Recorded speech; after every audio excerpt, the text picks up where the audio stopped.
Avec la grande réforme des retraites voulue par Emmanuel Macron, tout change, et notamment la manière dont on calcule les pensions de réversion. Je vous invite à ce titre à aller visionner l'épisode 21 de ce blog dans lequel je vous expliquais le nouveau mode de calcul et j'expliquais aussi qui allaient être les gagnants et les perdants. Mais je ne vous avais pas tout dit. Il y a d'autres changements et de taille, notamment pour les divorcés, et ça va être du sport.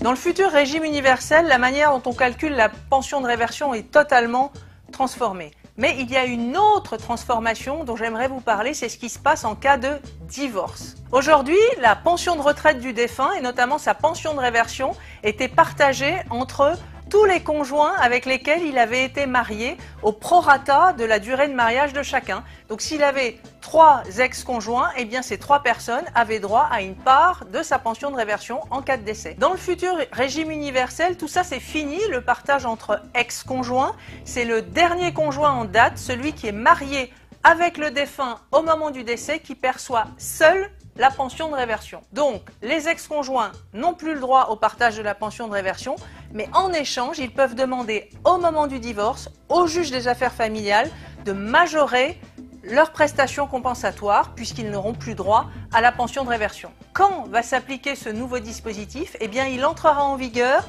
pour tous les divorces qui sont postérieurs au 1er janvier 2025, date théorique d'entrée en vigueur de la réforme des retraites.